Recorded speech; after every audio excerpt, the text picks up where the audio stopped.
and Germinators, welcome, LICNY. Don't you try and tell me, man, what's right for me to do. Just remember what's good for me ain't good for you. I just keep my nasty ways, shove it in your face. Here you're looking at an actor that has starred in two very popular marijuana films, Half-Baked and Biodome, and here I am bringing a faith-based conservative perspective to this issue. And obviously, Joy, there's a lot of common sense that needs to be included in this conversation. It's a very simple reality. Marijuana leads to doing worse things. That's just a fact. I don't care what anybody says, what the debate is. When you smoke marijuana at a young age, it'll usually lead to alcohol abuse and harder drugs. So right there, that's one reason why it should not be legalized. Make right. Just remember who you are, what your eyes can see. Baby, what you gotta say. Maybe, you just made my day. You can legalize marijuana and sell THC in compounds that do not require you to smoke the marijuana.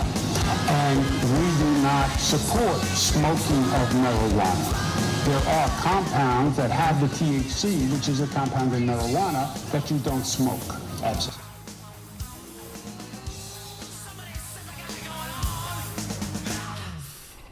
Okay then.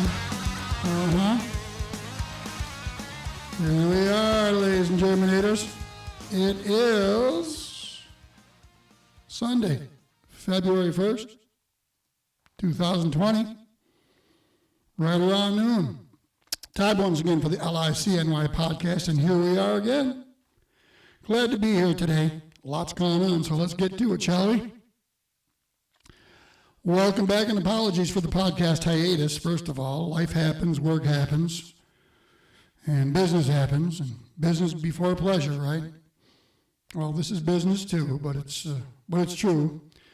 It's really also my pleasure to bring you today's LICNY Midwinter podcast.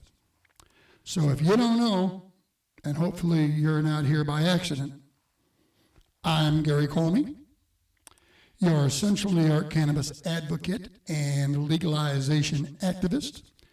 I say your because, hey, if it's just about me having all the weed I need, that's never been a problem since about 1969, if I recall correctly.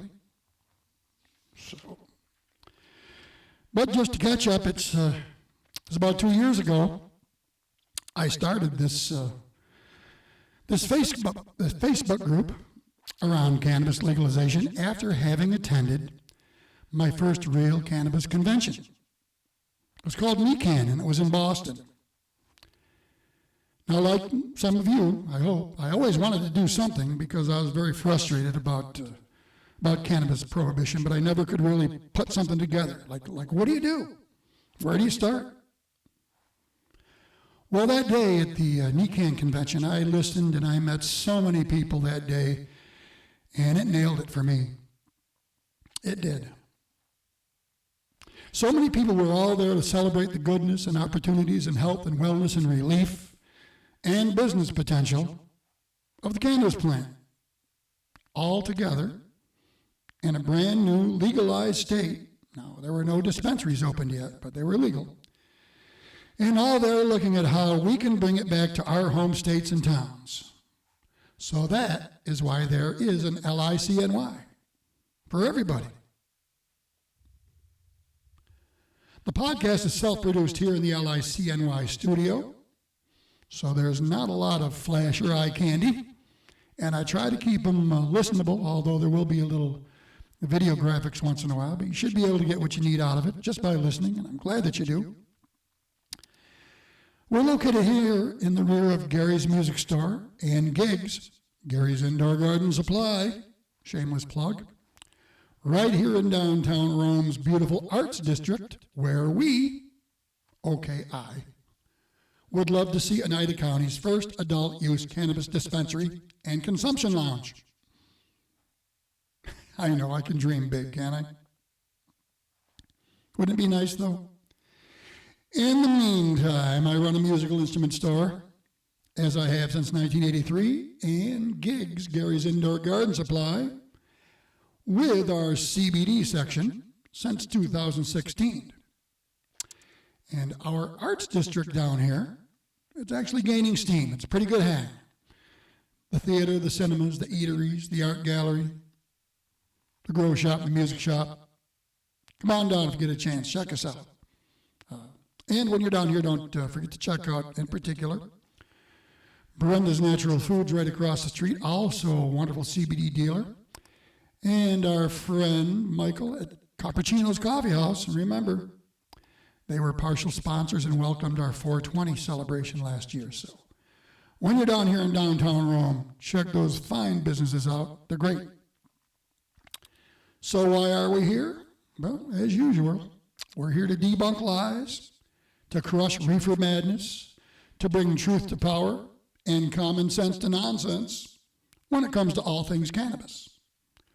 We're here to spread the word, the truth, the facts, to provide ammunition for conversation wherever they may be. You know how it goes, wherever you are, at work, at home, anywhere you hear conversations around cannabis, anywhere you hear people lying and spreading reefer madness.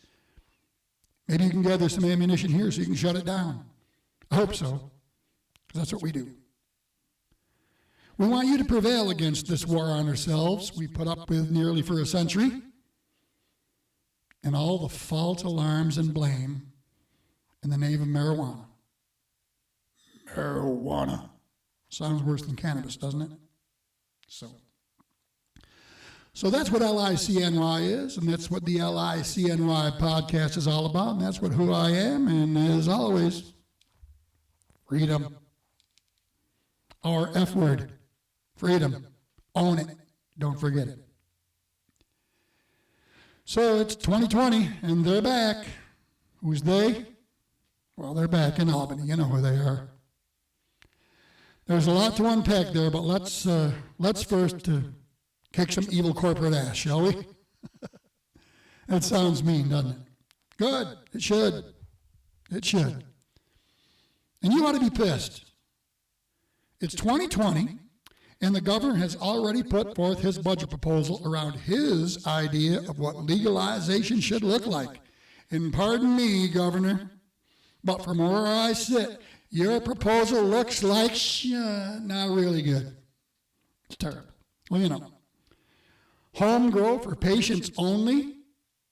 So if you want to grow a plant, make sure you come crawling and say, I'm sick and I'm hurt and I can't. And yeah, okay. Really? For patients only.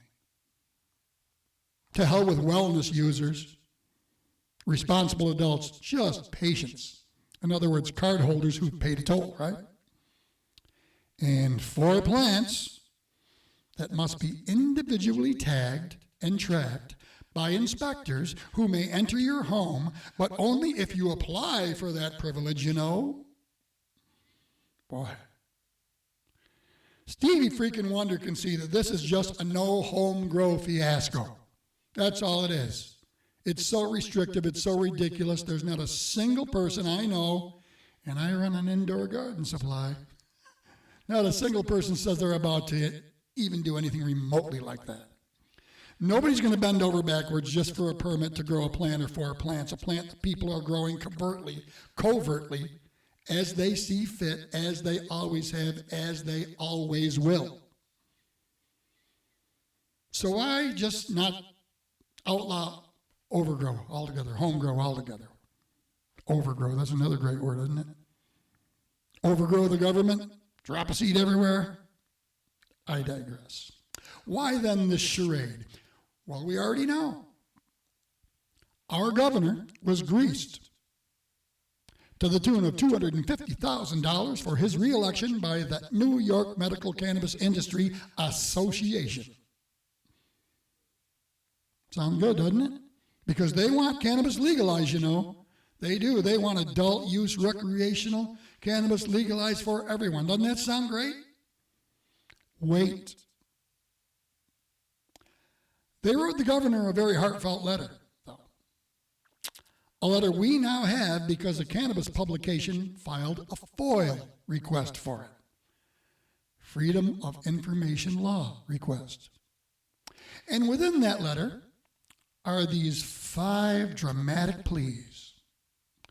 These alarmist reasons why you and I should not be allowed to do on our own scale, on our own property, what they do in their corporate, industrial, soulless setting, grow the cannabis plant. A plant. They can grow it, we can't. Okay for them, not okay for us. Why? How can they justify this opposition to our freedom? Well, they have their reasoning. Actually, they have 5. Let's take their little list one by one, shall we? Let's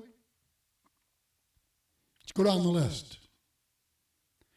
The industry organization listed 5 claims to support the argument that you and I shall not have the freedom to cultivate 4, 6, or 8 plants for our personal use in our homes. Number 1, home grow will make it impossible for the state to eliminate the black market.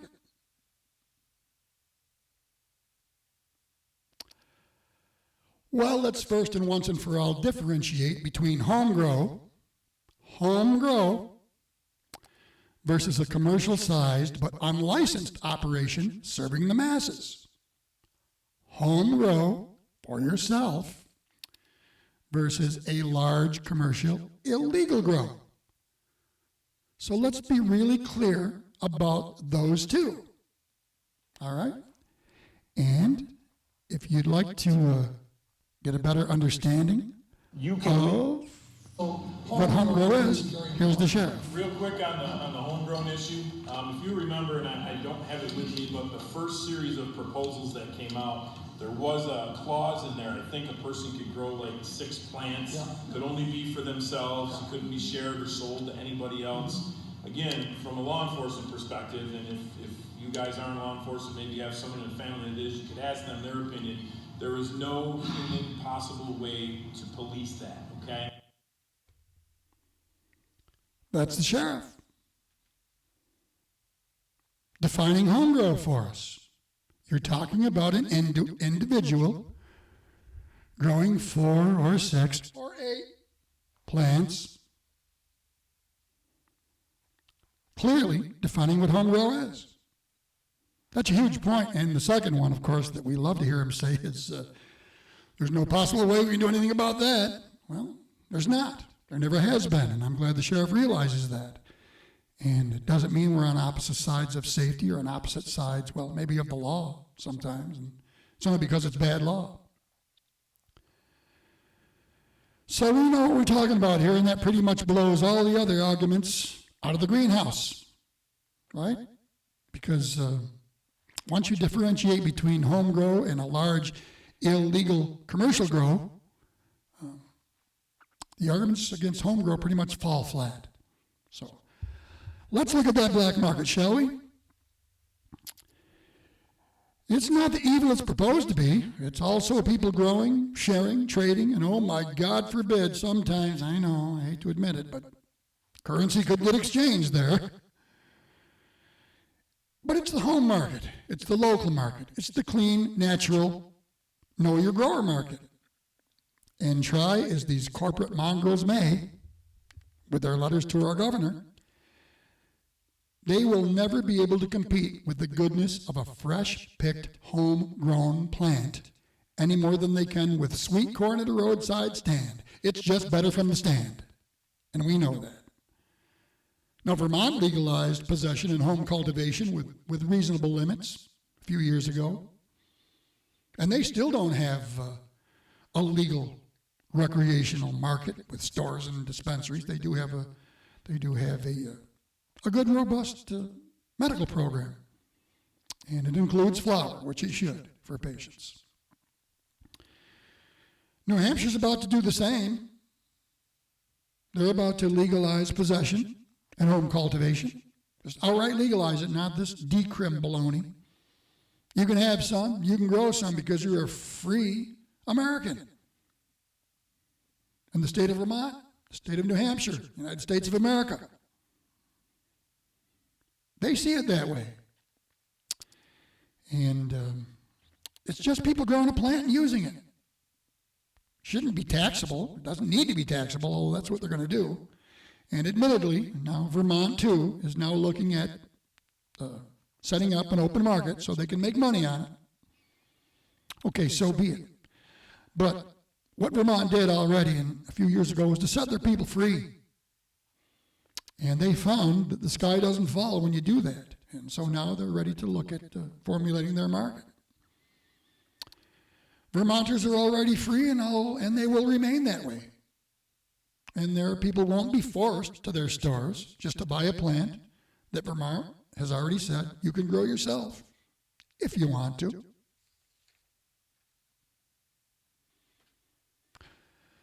So much for the legal market and the black market being in opposition. They're really not, Truth be told, the home grow market, it's not a market, but home grow is more of a threat to the illegal market, to the illegal large market. When someone grows for themselves, they're doing it for financial reasons, rightfully so. And they're probably underpricing their guy they've been using for decades. And they're grossly, certainly underpricing anything they get in dispensaries. So when it comes right down to it, the way I see it, excuse me, home grow is more of a threat to the illicit commercial market. So let's be clear about that. Home grow, the illicit commercial market, and the legal commercial market. We need to differentiate there. It means everything. Okay. Number 2, according to the New York Cannabis Industry and New York Medical Cannabis Industry, CIA, NYM, CIA, New York Medical Cannabis Industry Association. Say that 3 times. Don't. It's disgusting. Number 2, they say home grow will make it impossible for law enforcement to distinguish between legal and illegal products, thus frustrating enforcement officers. All right. You remember Kevin Sabet and Project Sam? If you don't look back some of the podcasts, but I'm going to play Kevin Sabet here for a second, okay? Remember Kevin? He showed on a Boston TV interview 2 piles of gummies and challenged the interviewer to tell which was the cannabis-laced gummies and which were not. And that's what Kevin does, stokes fear and alarmism. Well, the gummies got stolen that day, and they were analyzed, and it turned out that none were weed gummies. So Kevin was just being himself, going on broadcast media and lying. Okay, so here are a couple buds, right? Got this bud, I got this bud.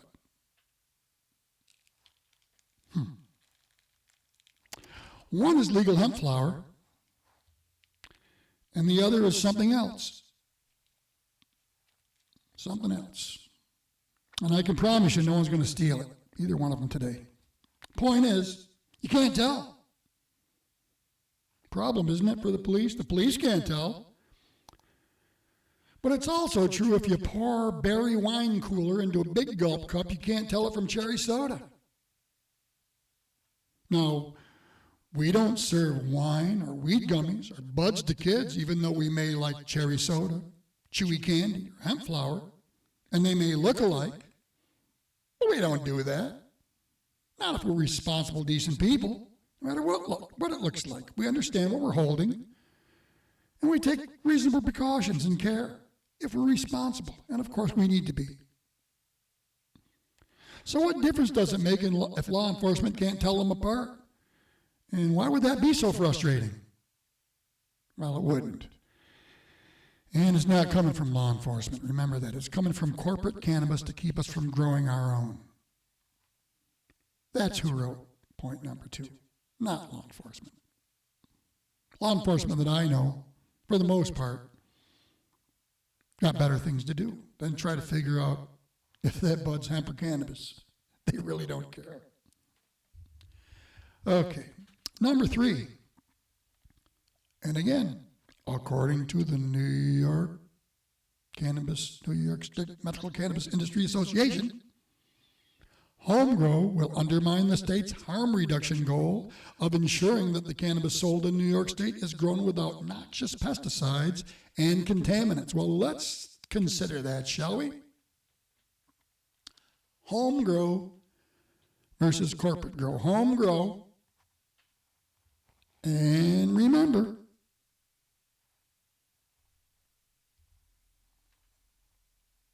why aren't we playing?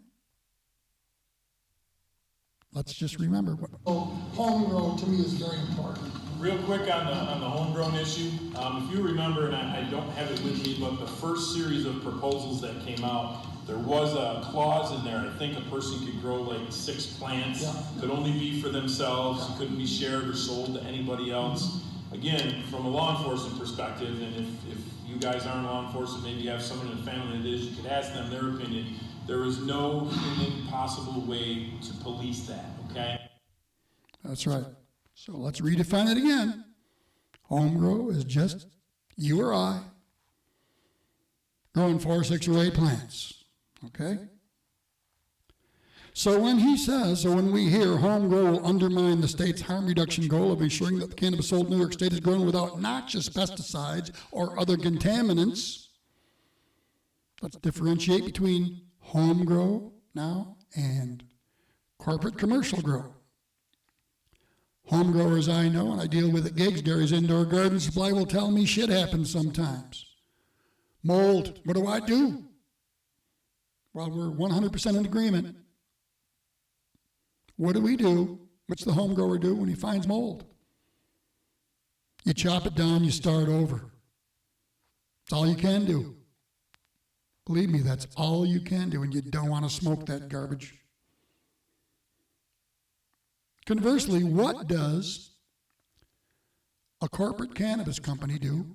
And they are just as susceptible to problems as the guy who grows 2 plants in a bay window. What does corporate cannabis do if they get a mold problem or a pest problem or a dozen other things that can happen to your plants that make them yucky? You got a lot at stake. Awful lot at stake, boys and girls. Got 1,000, 2,000, 3,000 plants and you have a mold problem? Millions of dollars at stake? You're going to do what you need to do to get that product to market one way or another. And it happens around the country in our legal markets. In fact, we've seen it twice in the last week in Oregon alone, and I'm not singling out Oregon, that's just where the news headlines were this week, but joints were found in Oregon, pre-rolls, already in the dispensaries, were found to have pesticides in them. How could that happen? Well, from what I read, those inspections have prices.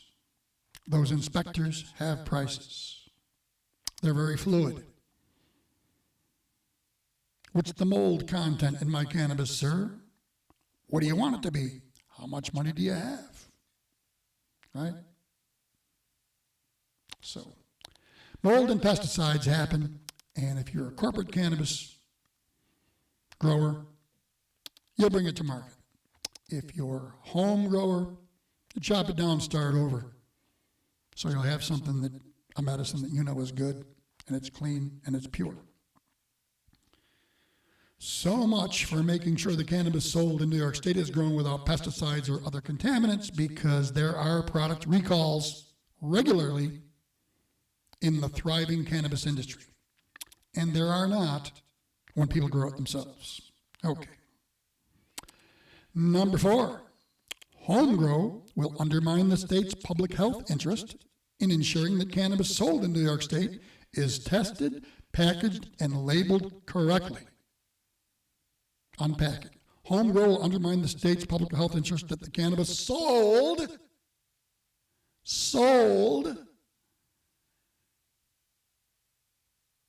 home grow, sold. So does the New York Medical Cannabis Industry Association believe that every person that home grows is going to open a stand, is going to open a dispensary? See, home grow and sold don't go together, because if you grow at home, you don't sell it. You use it yourself. You only have 8 plants, for goodness sakes, or 4 or 6. What a ridiculous argument, isn't it? Packaged, tested, and labeled correctly. For the masses, it should be. It should be tested, packaged, and labeled correctly. As is our milk, our meat, our fruits, our vegetables when they're sold in great big stores. Because we can't trust the corporations. That's the very reason that we have an FDA. The very reason that our foods are inspected, that our meats are inspected. Even our vegetables are inspected. But when you grow lettuce, tomatoes, cucumbers, and peppers in your own garden, no one inspects those. Why? Because you know what's in them. And with cannabis, even more importantly, you know what's not in it. What's not in it when you grow it yourself. And finally, here's number 5, and boy, this makes your blood boil. It should. It does mine. Home grow will cost the state tax revenue, thus hindering the state's ability to fund priorities such as drug abuse treatment and community investment. Well, this one is both the only true statement there is of the 5, because it is true, but it's also undeniably the most insulting to cannabis users, patients, and the public in general of all 5. How dare they? How dare they? So now it's the cannabis user that has to be taxed at rape levels to fund drug abuse programs? Wait a minute. Didn't we agree, and correctly I might add, that cannabis is not a gateway to hard drugs or drug abuse? It was in our own New York State Department of Health report. Remember that? The report that was done, the study that was done prior to the listening sessions, prior to any legislation being drafted? That's what our New York State Department of Health told us, and it's true. Cannabis users are not gateways to hard drug lives. It's ridiculous. It's a medicine. It's a wellness substance, and has never, by its consumption alone, killed a single human being. So then why in the hell are cannabis users the target of this money grab? Doesn't make sense. Well, it's because they can, that's all. It's because they can, and they know it. So yeah, number 5 is true. If we grow a plant, we're less likely to buy theirs or pay their tolls. Freedom.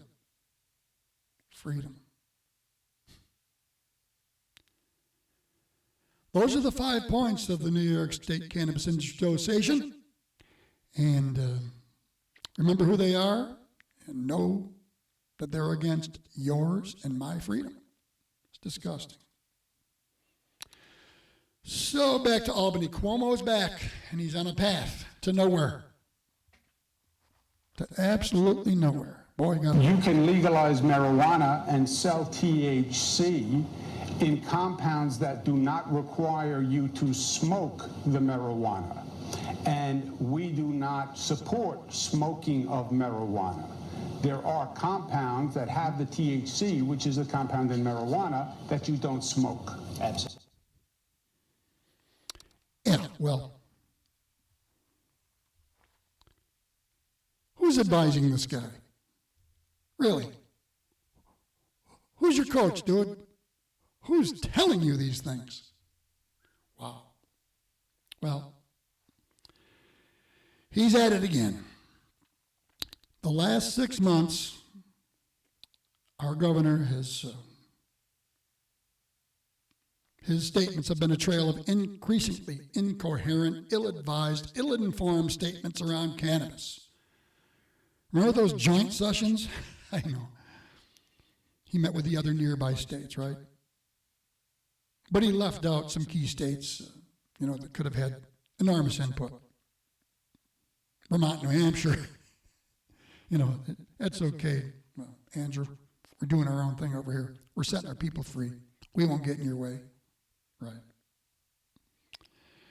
Yep, those joint sessions that left out the other nearby states, then his statements, as you see there on the vape crisis, his no smoke the marijuana mantra, we're going to see how that works out, right? I don't know. What are we going to be? Suppository state? We'll see. If it is, because he's got his head way up there, that's for sure. And then he hired Norm. I know. Norman Bierenbaum. Normie Beerbong. And I really wanted to give the guy some credit. Give the guy the benefit of the doubt. But the more we learn, and in light of the governor's CERTA, the CRTA garbage proposal, you got to assume Norman's on board with it. Norman's on board with the nonsense, maybe even helped write it. All right, I'm sorry to have to do this to you, but I'm going to expose you to Norm for a minute. Here's a little conversation Norm had on broadcast TV, along with a guy named Andrew Friedman. Now, Andrew is, let's see what Andrew's title was. He was some kind of actual director of I Still Hate Weed in Colorado Club after it's legalized. That's what he is. And he's discussing potential home grow in Rhode Island with then Rhode Island's cannabis czar and now our very own Norman Bierenbaum. And The biggest thing or problem we ran into, you basically said homegrown pot. Is it your recommendation to lawmakers in Rhode Island that people should not be allowed to grow their own pot? You just ensured that the hate mail that will come to me is going to be much more this week. That's Friedman. I would say that I would say that for right now, because of the weird economics around marijuana being worth a lot more in one state than it is in another, that home grow is Even can be dangerous.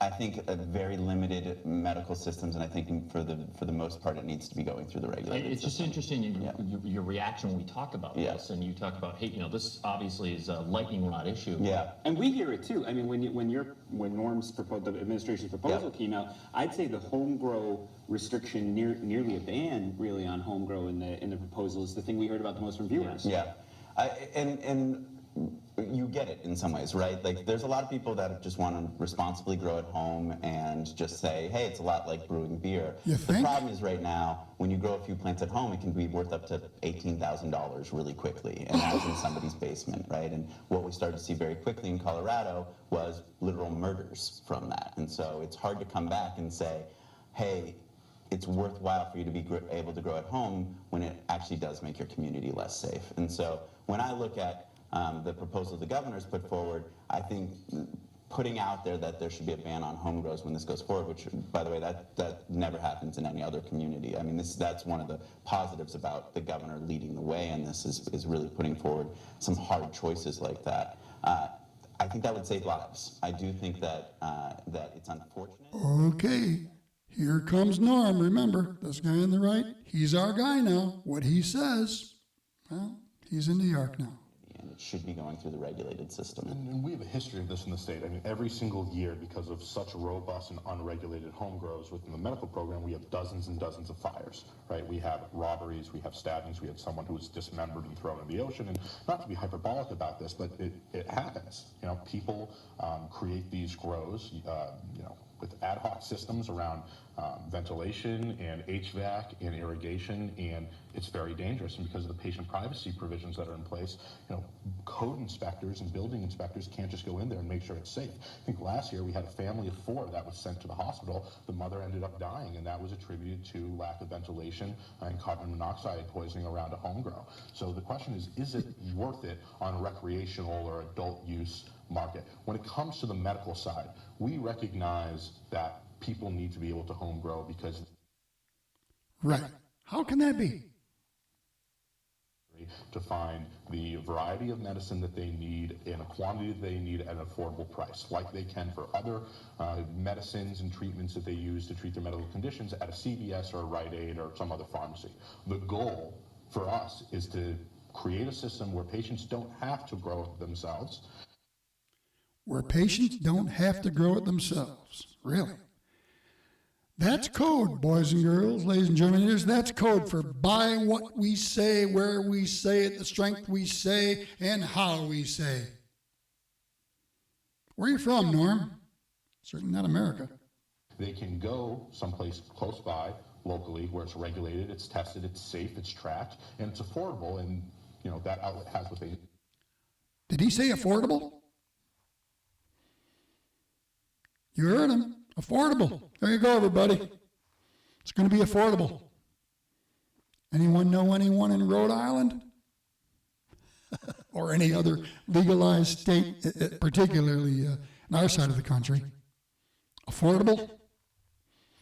Not really part of the conversation. Well, thanks, Norm. So we know where Norm's coming from now, right? Here's Norm's quote right here. Let me read it to you. It's my favorite one. Defending the choice to ban home-growing, Birnbaum said, right now someone is not allowed to make a long list of products stemming from firearms to pharmaceuticals. For those who liken this to home brewing, I would challenge anyone to compare the market value of a gallon of home-brewed beer to a gallon container filled with marijuana. You're talking about tens of dollars compared to thousands of dollars. Wow. Wow. So those are the arguments, not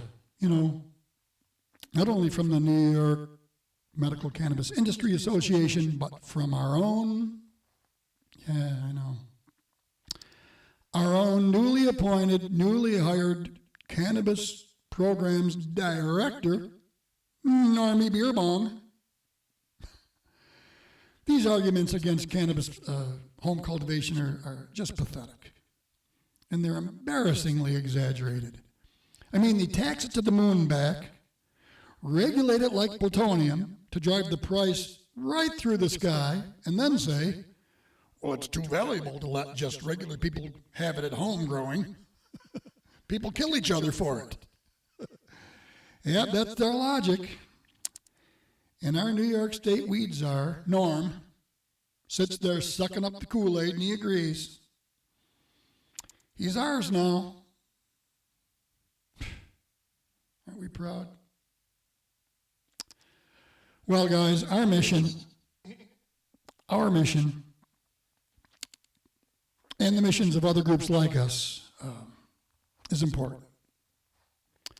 And speaking of other groups, there's a lot of them. And we overlap. There are not only Facebook groups, but let's focus on those because, that's where a lot of the action is. That's our social media. That's our gathering place. That's where information and up-to-the-minute ideas and news are shared. So we have the normal chapters, of course. We have multiple medical marijuana support groups.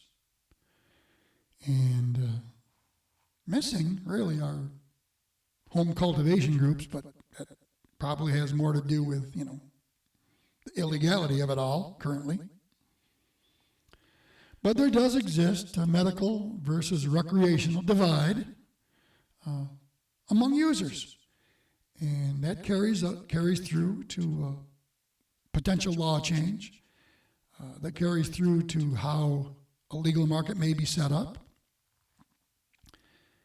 And the difference between vertically integrated cannabis corporations and smaller companies who may be able to get into the cannabis industry in New York,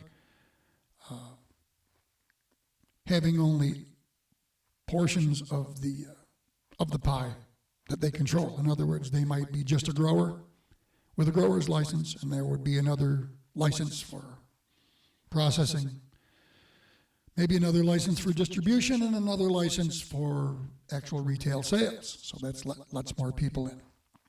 But we currently do have only in New York vertically integrated medical marijuana corporations operating in New York. That was New York's mistake at the onset. And what do we do with them? Do we tell them with legalization they have to break up? No, they've been here. And although I'm not a fan, to say the least, I'm not a fan, but I will give them this much. At least they've been here. And they want to sell flower. And if we can get them to pull their heads out of their keisters about home grow, maybe we could all get along together. But there is that divide. And what I would like LICNY members and viewers to consider is try to find common ground. I am.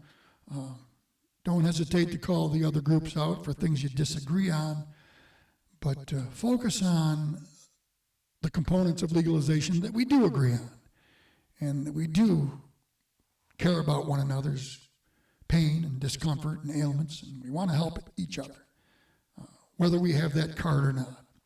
So look at the groups carefully, choose, and participate the way they fit you. Look for windows of unity among users and med folks, as the medical folks they're often very dependent, and I don't mean to be insulting. They're very often newer users, and therefore they are historically sometimes the least informed too. It's not their fault. They're new at this.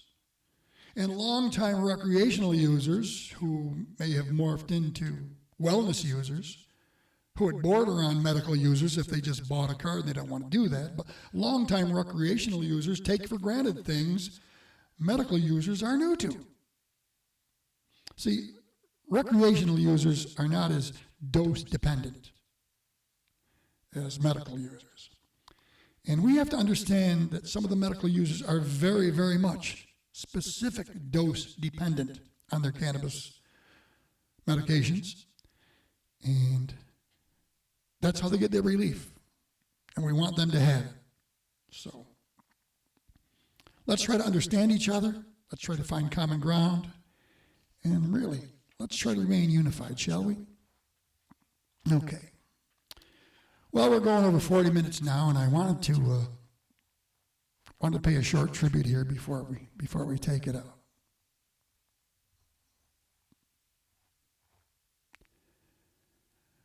Ladies and Germanators, it's hard for me, but this is my friend Tommy. This is Tommy Moonin. We lost Tommy last week. Tommy was a dear friend, and I could share a lot of stories, as could hundreds of people around here. Also a great, great musician. And I won't read Tommy's whole biography. But some key points of Tommy as a musician were the fact that he played in bands with people, formerly in bands like Boston, opened for people like REO Speedwagon, Styx, Alan Parsons, John Waite, Little River Band, Foghat Village People, Toto, Lou Graham, Nazareth, Kingsmen, Kansas. Guy was all over the world. He used to come in my store on the way to a gig, which to him was on the way to the airport. Pick up a half a dozen sets of drumsticks, and off he'd go. Where are you going, Tommy? Well, we got to go to Vegas, and we're going to be in Kansas City. Got to do a stint in San Francisco, then North and South Dakota, then I'll be back, Well, Tommy was diagnosed stage 4 cancer a few years ago. And when he was, initially, I was one of the first people he reached out to, not as a family member to share the bad news, but reached out to figure out how he was going to deal with it, to help him figure out, I think he had pretty much figured it out, but he was reaching out to people who care about people who need cannabis. And I was able to help Tommy, and I'm not supplying his weed. I mean, we were just great friends, and to help him gain an understanding of Rick Simpson oil and how it works. It was a path that Tommy decided to take. And although he's gone, I know he would feel very strongly, because he said it to me more than once, and I do too, that he lived a lot longer for bringing cannabis into his treatment regimen, and he did, to my knowledge, use traditional medicine right along with it. But I will not forget the day he called me and said, "Gare, have you ever heard of extravaganza?" "No, Tommy, what's extravaganza?" "Man, it's this festival. They have it in Massachusetts, in Northampton, Mass, man. It's like a public smokeout, and the kids there have been doing it for decades. And it's really an exercise in civil disobedience that has been embraced there. And the disobedience is centered around using cannabis and the idea that it's not legal. And they've been doing it for years. We should go. It's right around 420. It's a couple days from 420. And we should go." And I said, "Tommy, we should." And we did. We did. Tommy and myself and my friend Ray all hopped in the car, and I will always treasure that day as one of the finest days around cannabis advocacy, activism I've ever spent, around people of like minds, and with exactly the right person I would have liked to spend it with. And we did. At one point that day, we were sitting on a bleachers somewhere. We found a little place to sit. We'd gotten some great food. Now, Tommy had to medicate regularly all day, and the nice thing about the festival was that he was able to do that right there and then. You know, he could be somewhere in public. I mean, you can't do that anywhere, really. But in his condition at the time, he was going through chemo. He needed to medicate every 45 minutes, 30, 45 minutes, just so he could keep walking around, just so he could maintain. But at one point, we had just grabbed some food, and the food, I know we were smoking, but the food was off the hook good, We're sitting on the bleachers, and we're kind of looking out into the Berkshires, and enjoying this food and this cannabis, and we just kind of looked at each other, and I think we said a few words, but it was mostly like, "Doesn't get much better than this, does it, guys? We're doing something good today. We're enjoying this plant. We're getting to look at what freedom could look like in New York." And in my heart, I felt like I was exactly at the right place, at the right time, with the right guy. So, rest in peace, my friend. So many of us are devastated that you lost your battle. We'll never forget. We'll keep fighting for you. And we'll keep fighting for everything you believed, because we know you believe like we do. And that's going to wrap it up for LICNY today. I'm going to take it out with a little music, and I'm going to leave Tommy's picture up here for a little bit. And, a little something I recorded quite a long time ago, a few years ago, just playing piano and singing. But it's just a little intro to a song, and it's about freedom. And I really implore you, ladies and germinators, to focus on our F word, to let that drive you, to let that be the focus of our energies going forward when it comes to cannabis legalization, activism, and advocacy for one another. Freedom. Freedom to see the plant, freedom to grow the plant, freedom to use the plant as we see fit as free-thinking adults in America. Rest in peace, Tommy. This is Gary from LICNY. See you next week.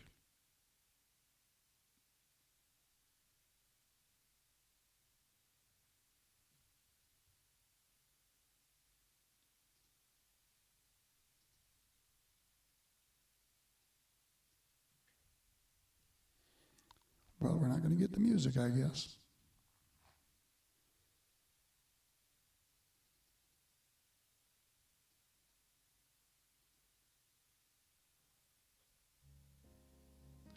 Yes, we are.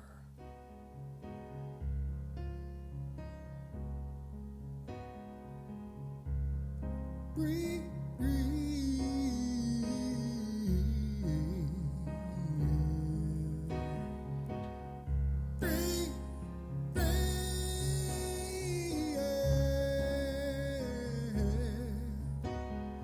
on the world over, so easy to see. People everywhere just don't wanna be free like you and me.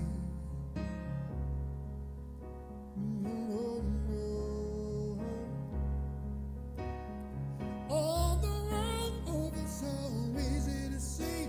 Yeah, people everywhere just don't wanna be free.